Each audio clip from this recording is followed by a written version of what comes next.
KPBS On Demand is supported by Splatero, helping homeowners pay off debt by offering streamlined access to your home's equity with no additional monthly payments or new debt. Splatero provides a lump sum payment in exchange for a share of your home's future value. Pre-qualification is available at splatero.com. Coming up on KPBS Roundtable, this week, President Trump attempts to ban transgender soldiers from serving in the military. We take a closer look at the legal challenges that followed and how the new administration is trying to transform the military.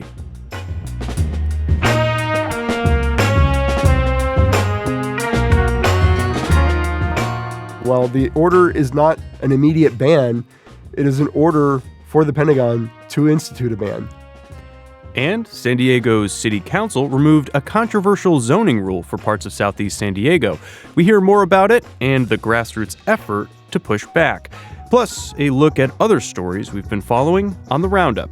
That's ahead on KPBS Roundtable.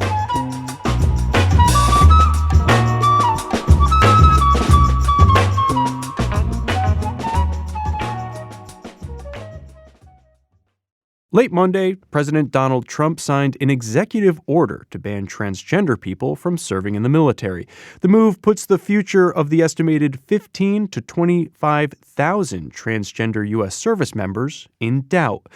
The push against transgender soldiers was but one of Trump's actions signaling a sharp change in policy and culture for the military.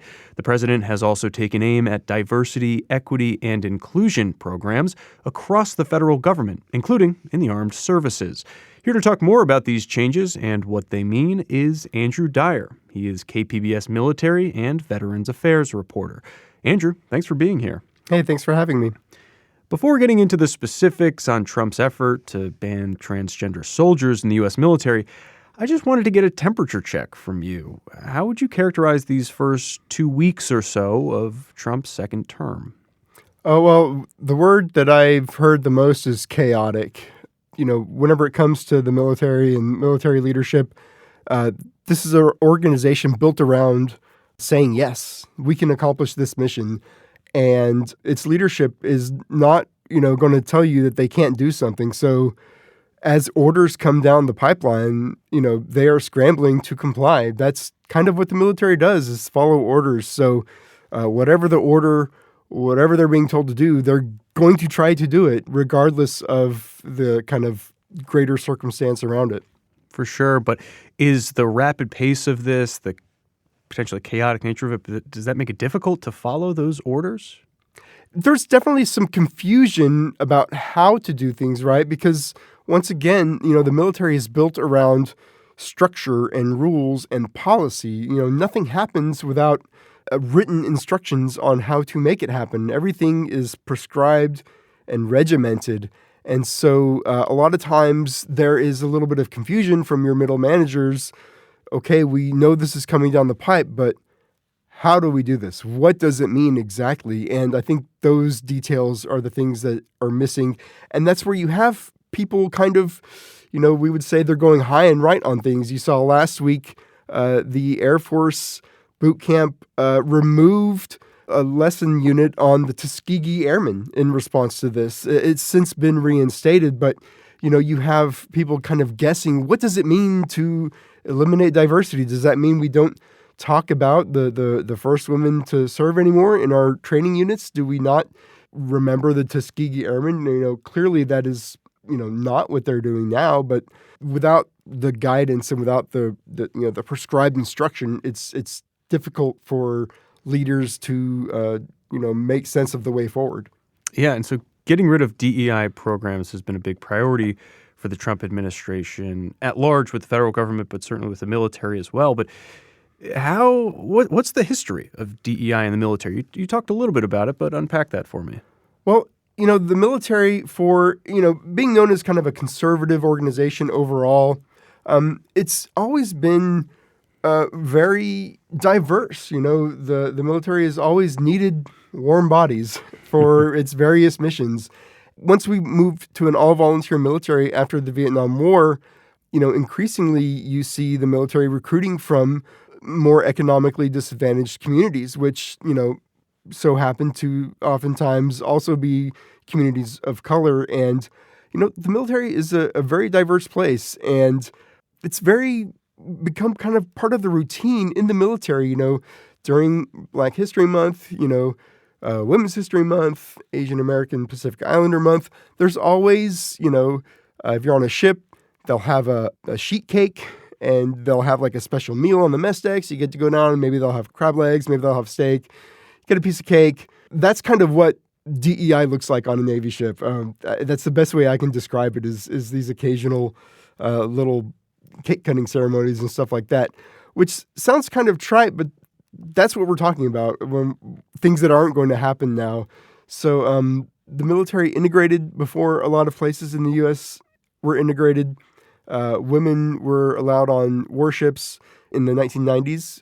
And today, I served on a ship that was built pre-integration, and it was very difficult for women. But now ships are designed with women crew members in mind. So there's enough berthing and bathrooms for women. And it's just a normal part of the way the military does business now. And the diversity is baked in. So you may eliminate prescriptive instructions and, observances, but you can't de-diversify the military. Right. And I think a lot of people who take aim at DEI programs will often think of it or characterize it as something like, almost this sort of attachment onto it, this little thing that's added that maybe you can just take away. But what you're describing is diversity, inclusion. These are things that are just part and parcel of the military and part of the community, the culture there. Absolutely. Whenever I went dating myself, but I went to boot camp in 2001, being from like South Texas, I'm used to a very specific kind of environment and culture and people around me. And, it was eye-opening joining the military. There was a kid in my boot camp division from China, and I did not know that kids from China could join the Navy, but they can. And I knew, kids from Africa. Like a lot of immigrants joined the military. I met people from all over the country and all over the world who were serving in uniform. So it was very eye-opening to a kid from one place to go and kind of be thrown into this kind of melting pot. As cliche as that may be, like I do think for all of its faults, the military is maybe the most diverse workforce in the U.S. And so Trump signed an executive order to ban transgender soldiers from serving. But that ban, it's not in place yet, right? What exactly did Trump say in the order? So this executive order, the language it uses, kind of took me aback because, we'd seen an attempted ban during his first term. This is kind of what you kind of hear this language whenever certain leaders didn't want to allow women into combat. Whenever there was a debate over LGBT, gay and lesbian troops serving openly, is that it's going to affect unit cohesion. These are kind of the words they use to justify excluding people. But this executive order goes further, and it basically denies that being transgender is a legitimate way to live life, and that they say that, it's a falsehood, and that a person asking other people to honor this falsehood by referring to their preferred pronouns is somehow not consistent. I'm quoting here, not consistent with the humility and selflessness required for a service member. So that language is stark to use for members of your armed forces. You're kind of denying their ability to serve honorably, which is, I think, a step beyond just saying that it's detrimental to cohesion, whatever that means. You're saying that somebody like you is completely unfit for service because, there's something wrong with you. And as you mentioned, the language before, it was a lot more coded in terms of talking about excluding certain populations from serving or serving perhaps in certain areas of the military. But you're right, the language is getting a lot more unvarnished, much more just explicit, certainly. This executive order has been challenged in court already. What does the lawsuit argue, and what does it mean for the prospect of a ban on transgender service members in the near future? So it gets kind of thorny, right? And you'll have to be patient with me. I'll give you a little bit of history here. The first transgender ban was challenged in court also during Trump's first term. It was tied up in court. There was an injunction. That injunction was lifted in 2019, but the case never was able to go through the court system. So the courts never ruled whether this ban was constitutional or not. When Joe Biden came into office, one of the first things he did was reverse the ban and allowed transgender troops to serve openly. Now, basically, we're seeing a renewal of that legal challenge where that executive order came out Monday night. Tuesday morning, very early Tuesday, that there was already a suit filed in district court in Washington, D.C., requesting another injunction and, again, starting the legal fight, arguing that a ban on transgender troops violates the Fifth Amendment, which is the equal protection under the law for all Americans. So that's their argument, that this is unconstitutional. Traditionally, the courts have granted the military great leeway to determine the makeup of their force. The courts have been hesitant to come in and tell the military how to shape its own force. You see these constitutional issues. It's an interesting question whether the courts will step in or not, or they'll fall back on this kind of traditional precedent of letting the military do whatever it wants as far as its personnel decisions. What have you been hearing from trans service members? Well, it's disruptive. People in the military. I say this a lot. People in the military are just people. They like safety. They like stability. They like knowing where they're going to be next year. They like knowing they have a job. They like knowing they have a place to live. They like, putting their kids in school and knowing their child will be able to remain in this school for X amount of years. You do move around a lot in the military, but you try to find stability wherever you can find it. And so the prospect of a ban is incredibly disruptive, and it really throws your future plans up in the air. I spoke to one service member this week who is a second-class petty officer in the Navy, serving openly. They're gender nonconforming, and they've been selected for an officer program. They already have, I believe they said they had 2 bachelor's degrees and a master's degree. As a petty officer, I've been in the Navy 9 years, and they've been selected for a very competitive program to become an officer. One of only a few people selected each year for this program.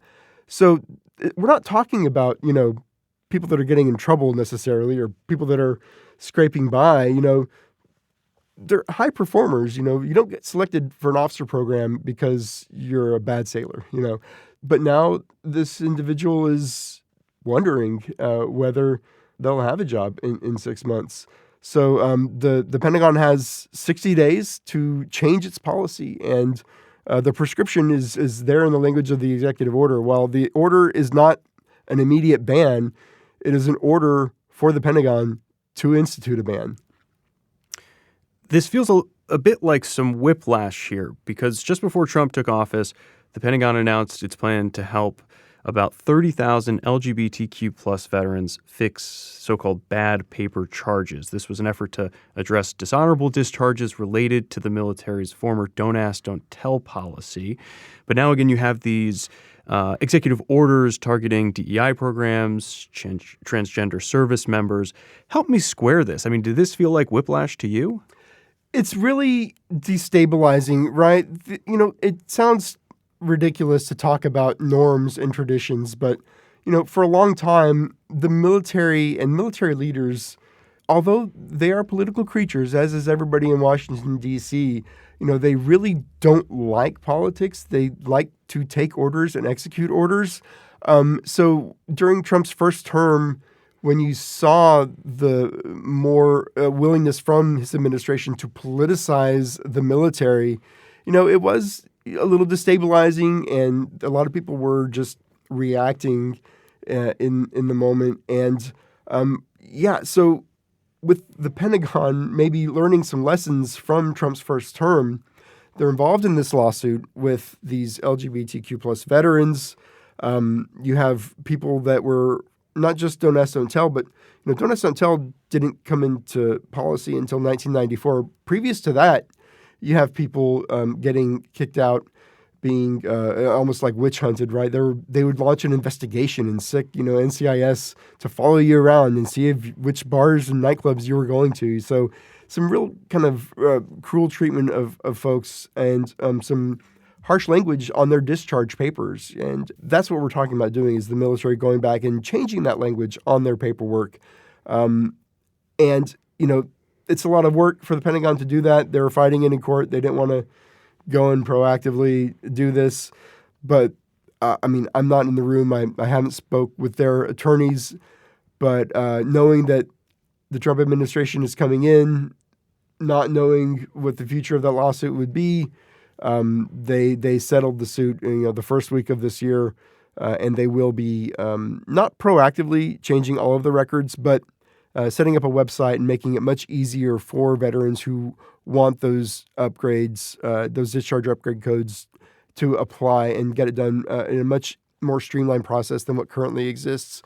So I don't know that the coming Trump administration affected that decision, but this is an institution with a long memory, and I think maybe there were some people, making decisions who knew what was coming. Andrew Dyer is KPBS's military and veterans affairs reporter. Andrew, thanks for joining us. Hey, thanks so much.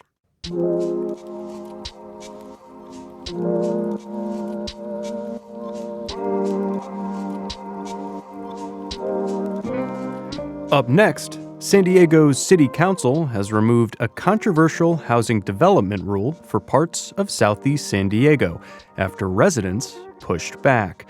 That's coming up on Roundtable.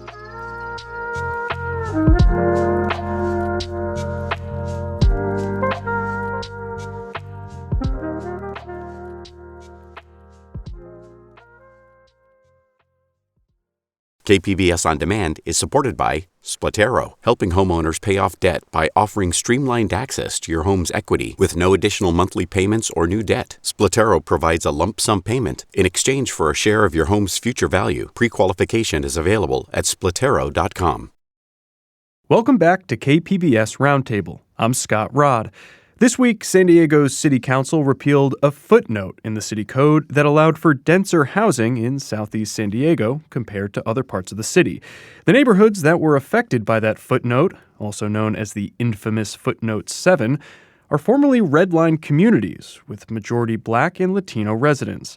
Following grassroots organizing and outcry from neighbors, the city nixed that rule this week. Katie Hyson is KPBS's racial justice and social equity reporter and has been reporting on this evolving story. Katie, welcome back to Roundtable. Thanks for having me. Footnotes in the city code rarely make news, but Footnote 7 is an exception. Why was it put in place, and what issues did it try to solve? I would assume that it was put into place in response to the housing shortage. The city and the area's council members have been really vocal about needing a lot more housing and quickly. And there are a few green spaces in Southeast neighborhoods like Encanto and Emerald Hills that are zoned to keep a more rural feel with large lot sizes. And that's part of their community plan. The footnote was some have called it sneaky. At the very least, it was kind of an odd way to rezone those areas without actually going through the standard rezoning process. It applies all the rules of the densest housing zone to what's supposed to be this like rural feeling zone without formally changing it on the map. So in the plainest terms, on a piece of land that a developer could put one home anywhere else in the city, in these neighborhoods only, these Black and Latino neighborhoods, they can put 4 homes on that same piece of land. Wow. But I can only speculate because the city didn't actually answer clearly who was responsible for the footnote, where it came from, and why. Even the former planning director of the city, when it passed, said he didn't know. So the mystery thickens. Wow. So there is some mystery to the origin, but the response was anything but, subtle. You spoke to residents in communities that were affected by this footnote. How did they become aware of it? So the final discovery of the footnote happened when they appealed this big development that was coming to a plot of land that it didn't seem to be zoned for. And these neighbors, the area is lower income, and these neighbors pooled their resources and they paid this big appeal fee for this development. And the city's rebuttal letter said, this is fine, actually, because of footnote 7. And they thought, well, what is footnote 7? And they discovered this tiny sentence of a footnote that singled out their neighborhoods that was buried in this really large land code update years ago that had a ton of changes in it. And this was this little footnote that was allowing all these changes to come to their neighborhood. All right, does seem a little sneaky. You had mentioned in Canto, what are some of the other neighborhoods that were impacted by this? A big one was Emerald Hills. So the planning area is actually called Choyas Valley Planning Area, and that's what's affected here. The footnote also applied to, I think it was called the Southeast Planning Area, but the other one mentioned in the footnote doesn't actually have any of this zoning in it. So really, we're talking about Choyas Valley neighborhoods in Canto, Emerald Hills, that area. You reported that it took a kind of like grassroots investigative effort to unearth footnote 7, understand it, get people's heads around how it applies to their neighborhoods. Tell me about this. It was really fascinating to watch. It was kind of like an organizing 101 class to witness. So this group of neighbors really went down a rabbit hole because at first they don't know why this is happening. They think there's a mistake because you look at the zoning map and these developments don't fit the zone on the map. So these are normal people working 9 to 5s, raising families, doing this investigating in their own time. This happened over about a year. And they're combing through, hundreds and hundreds of pages of really dense documents and educating themselves on federal and local laws. And I have 3 college degrees, and this stuff was really hard for me to understand. I was sitting there rereading lines. It took me a while to wrap my head around it. And all of that led up to the appeal and then the rebuttal letter that brought the footnote to light. And I'm curious, people throw the phrase, YIMBY or NIMBY around, yes in my backyard, no in my backyard. Would you describe these folks who got involved in this as NIMBYs? No. Some would, I'm sure. I wouldn't. Because they're very emphatic that it's not an issue of more housing coming. They understand the housing shortage. I think for them, part of it is scale, that they want the city to be sharing the burden of bringing in more housing, and they see it disproportionately landing in their area in different ways. Part of it is an infrastructure issue. The city historically didn't invest in this area in the same way, and so they have concerns about their infrastructure's ability to handle this density. And then also, this community plan they had that this goes around and in a way that wasn't transparent, that they weren't aware of. So no, I wouldn't say NIMBY, but I would say, plenty of people have said that. So. Mm-hmm. Was there a community member involved in this effort who stood out to you? Someone who maybe helped lead the charge or was especially dogged in this? Well, Rob Campbell is the person who actually found the footnote. He lives in Encanto, but there were a number of neighbors involved in the hunt, including Martha Abraham, Andrea Heteru, and then the community planning group, and then they worked to get the community on board, which was really interesting. You can imagine, like, okay, it takes so much effort to understand this as it is. And not only do they have to understand it, they have to get their neighbors to understand it and get them to care. So it was interesting to watch. Yeah, and I remember from some of your earlier reporting this uphill battle of like trying to get community members to really understand that, like, okay, this seems bureaucratic. We're talking about a footnote, but really, it's important. Like, trust us, this stuff's really important. And, the community did get on board with this, and they started to understand it. So I'm curious, like, how did the residents who were leading this charge help get that organized and then get their concerns heard by the city? They've been really grassroots active, going door to door. They've been really trying to get more people involved in the community planning group. I was at the meeting where they gave a presentation on the footnote, and honestly, they explained it better than I did at the time as a reporter who's supposed to boil these things down. Andrea presented it in a really compelling way, and you could see it click for people as they were watching these slides go by. And they also fit it into the larger narrative of this history of discriminatory housing laws and efforts following civil rights, and then the ways local government tried to get around those civil rights gains. And I think that helped it click for people. And then they started making these bright yellow shirts that said no on footnote 7. And they started showing up together at public meetings. Public comment started growing to, at one point, it was like a lot lately. It's been almost 100 requests to speak from these neighbors. And they've been really like doing their research, coming with receipts. And I'm fascinated. I've only been in San Diego for 2 years. But since I've been here, this is new for me to see this level of coordination between neighbors, especially in an area that, they'll say themselves they often feel targeted because they think that people think they can get away with things there because they don't think the neighbors have the time and resources to fight back. That's how they feel. And so, if that's the case, they're really proving it wrong.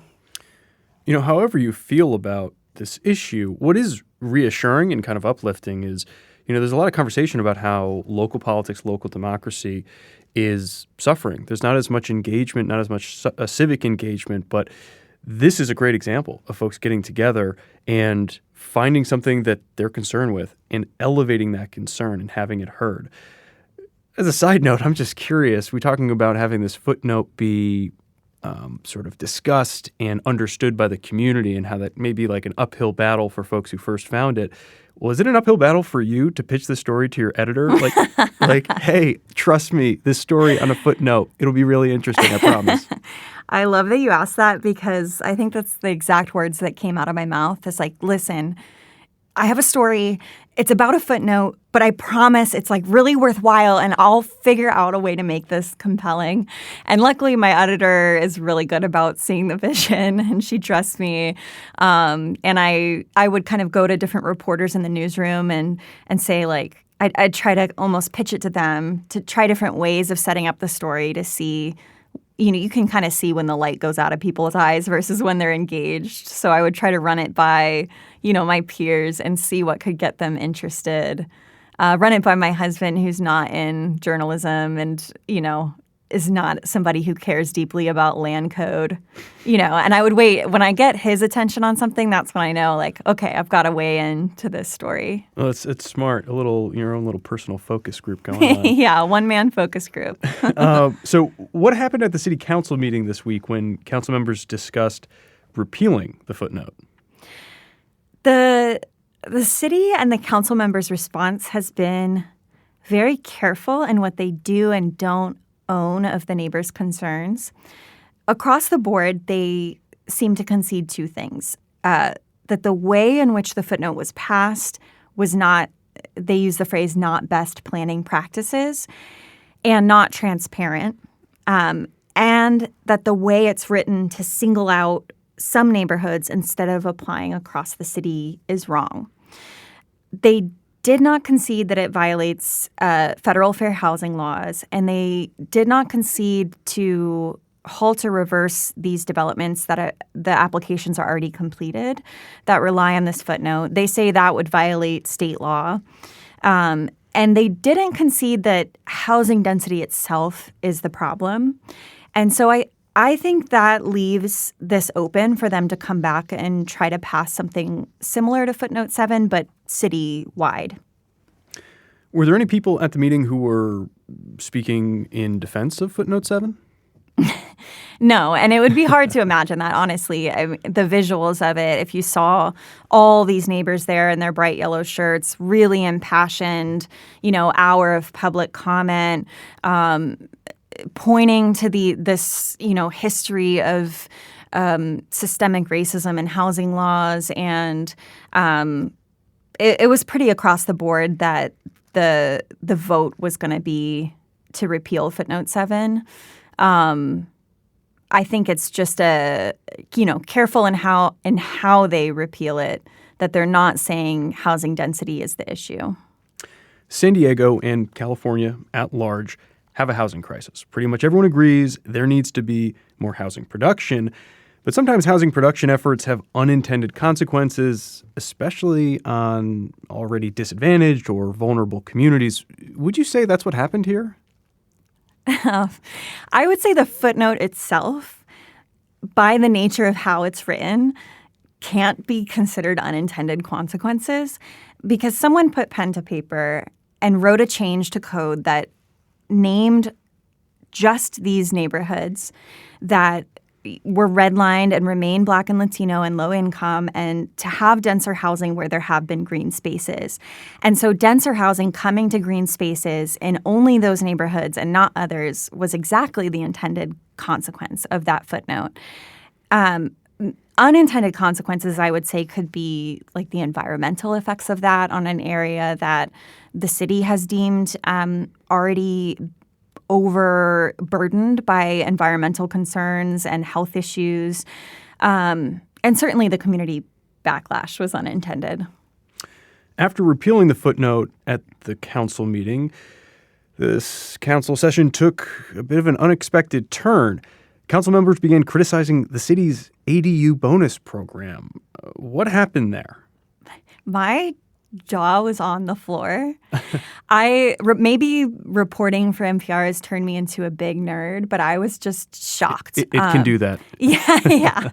The city's bonus ADU program was not on the agenda at all. The footnote is a separate issue, related only in that it allows housing density that kind of skirts around zoning. And the state law prohibits bringing up items for discussion or voting that weren't on the public agenda. And Henry Foster III, who brought this motion up, has been very vocally pro-housing and pro-housing density in his district. And he rolled into the motion of the footnote, which was pretty decided. He folded in this second motion for city staff to bring back an action item to remove the bonus ADU program. Basically meaning, let's get this on the agenda for the council to debate taking away bonus ADUs from San Diego, which the city, it's been a real feather in their cap. It's something they're very proud of. It's won a National Pro Housing Award. So it was very surprising to me. And some council members brought up similar concerns about this bonus ADU program, as Henry Foster did. And some members asked him to split the motion because they were concerned that it, because of that state law I mentioned, that it could invalidate both motions. And he refused. And so the bonus ADU motion passed, possibly because they weren't going to say no on the footnote. So Yeah, totally unexpected. Could not convince my husband that that was exciting, but I sure tried. Well, it's definitely something that a lot of people in San Diego pay attention to. And again, ADU stands for accessory dwelling unit. It's those sort of small additional housing units that could be built beside single-family homes. This program streamlined the building of them and really lifted the limits in certain situations in terms of how many of these could be built. And is a key piece of the city's and certainly Mayor Todd Gloria's strategy for increasing housing production. Now, on the topic, though, Gloria has touted this program, but now it seems like things are at a crossroads. What do you think is going to happen from here? Oh, man. I'm not supposed to be in the business of speculating. Yeah, come on. Live a little. If I were living, I would say, the mayor has already said that he's disappointed in that and they're exploring options. I would say this is probably, the council can bring this up for debate regardless. If the mayor decides that it's not going to come from him, then the council member LaCava could say, no, we're going to debate this. And it does sound like there was enough concerns from members across districts that council members wanted to talk about it. Whether or not that would go through and actually remove the program, it's hard for me to see at this point. And as far as the footnote, it seems like existing projects are moving forward.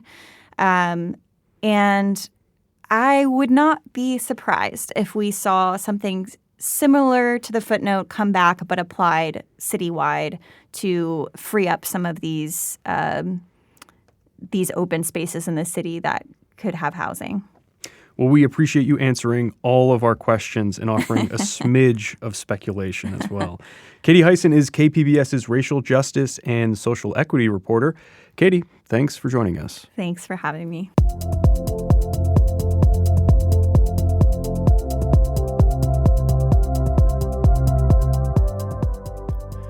When Roundtable returns, we hear about some other stories we've been following this week on the Roundup.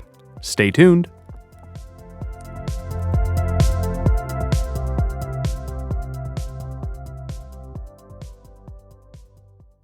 KPBS On Demand is supported by Splatero, helping homeowners pay off debt by offering streamlined access to your home's equity with no additional monthly payments or new debt. Splatero provides a lump sum payment in exchange for a share of your home's future value. Pre-qualification is available at splatero.com.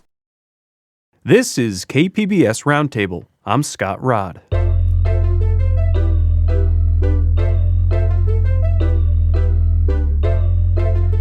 It's time to take a look at some other stories that caught our eye this week. Joining me in studio is KPBS producer Andrew Bracken. Hey, Andrew. Hey, Scott. I'm going to let you start it off this week. What's going on? Well, earlier you spoke with Andrew Dyer about, among other things, this potential ban for transgender soldiers in the military. I read an article in the Washington Post that actually looked back well over 100 years into the Civil War and to examples of transgender soldiers that fought in the Civil War. I think there's some 600 cases of soldiers who were women presenting as men in combat in some of the most famous battles in the Civil War. I think it even refers to one that took command of a company during the war.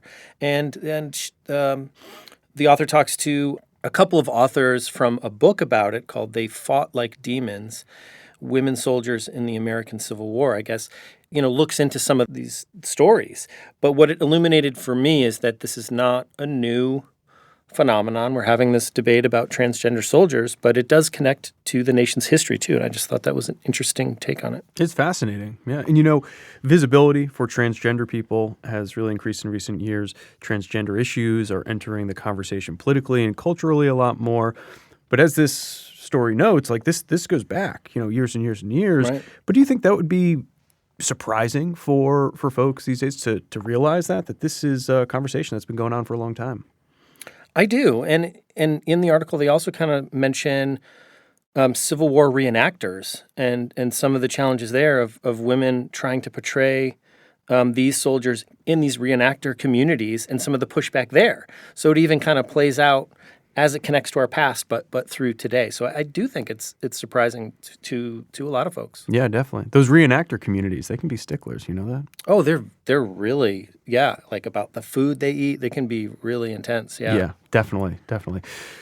There were a couple immigration stories that got my attention this week. Now, I mean, there were a lot of immigration stories, frankly, this week that got my attention. We can't cover all of them because it's like a fire hose, but I want to touch on a couple of them. One is a more local story. The Los Angeles Unified School District has started handing out these red cards to students, and it essentially allows them to understand their rights and how to defend their rights when they encounter immigration agents. This story was originally published in the Boyle Heights Beat. It was republished by LAist. And these Know Your Rights cards, they printed like 200 of them, and schools are saying, we need more of these. We want to continue handing these out.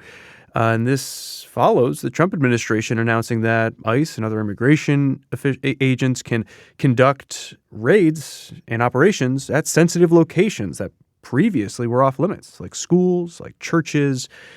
And the fact that these cards are being handed out to students, to me, is a reflection of the moment we're in right now.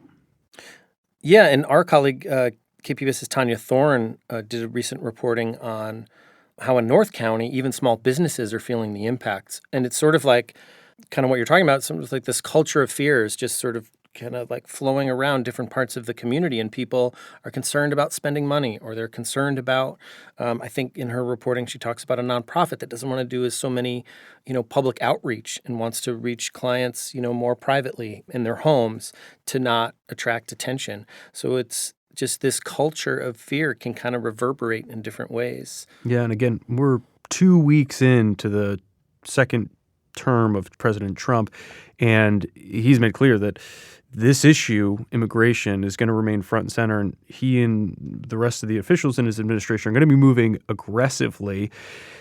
I did also want to talk about the LA fires because they're still burning.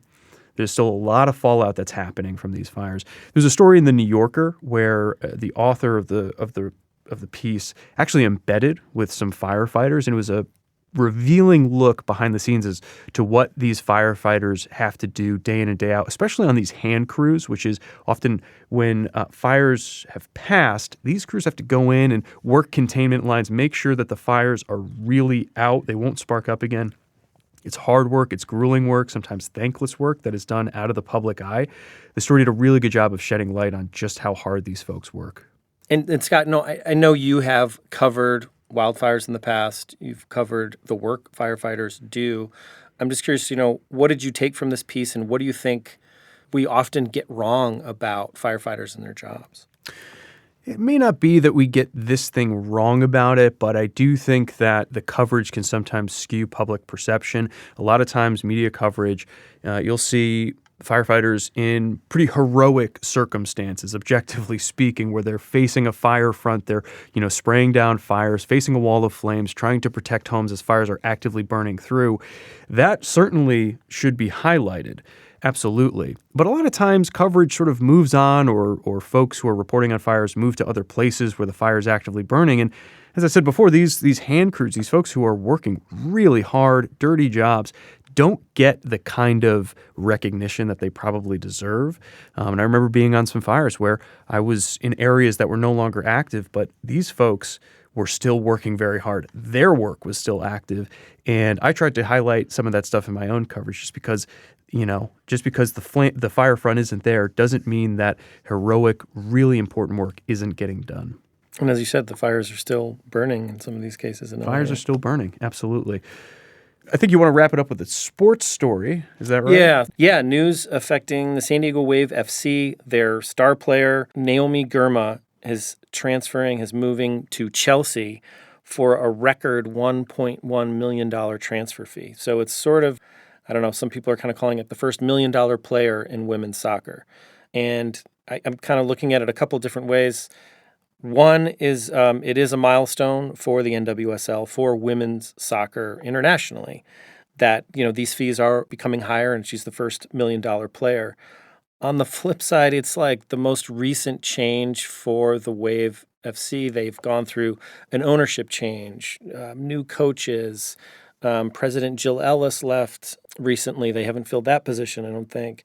So they have a whole new team coming up. So they're kind of starting from scratch. And it's always a red flag when a team gets rid of their star player. And just to put it in perspective, Naomi Girma is one of the best women's soccer players in the world. She's on an important part of the U.S. women's national team. So, it's sad that San Diego gets to lose her. Yeah, it's the type of thing where you kind of want to cheer her on for such a, being in a position and making that achievement, going on to Chelsea. But, you also feel for the hometown team that is losing that star player. To me, something that comes to mind is this is a milestone, certainly, and one that should be applauded. But so often with milestones like this, you also look at the bigger picture and, transfer fees for male professional soccer players are way, way higher, especially going into the Premier League in the UK. And so, you look at some of these transfer fees, they're often tens of millions of dollars for men. So while it is an achievement, it shows that there's still this big delta where there is a lack of parity with pay for professional women's soccer players. Yeah, still a long way to go. I guess, the sort of like flip side to it is that the health of the league and the sport here is doing well. Like the NWSL, the league, the way we're in, it's expanding. It announced a new team in Denver coming up next year. So it's at least nice to see this sort of like ecosystem growing. Absolutely. And you hope that growth continues. You hope that these fees and salaries continue to increase for these women's soccer players for sure, and for greater pay parity. I've been speaking with KPBS producer Andrew Bracken. Andrew, as always, thanks for joining us. Thank you, Scott.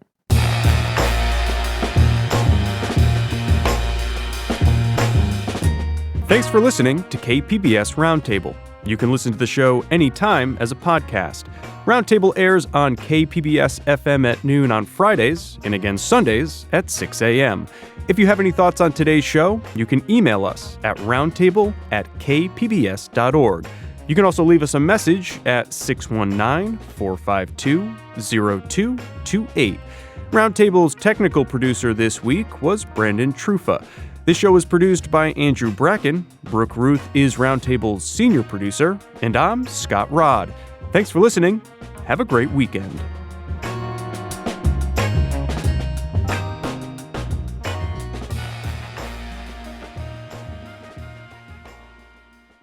KPBS On Demand is supported by Splatero, helping homeowners pay off debt by offering streamlined access to your home's equity with no additional monthly payments or new debt. Splatero provides a lump sum payment in exchange for a share of your home's future value. Pre-qualification is available at splatero.com.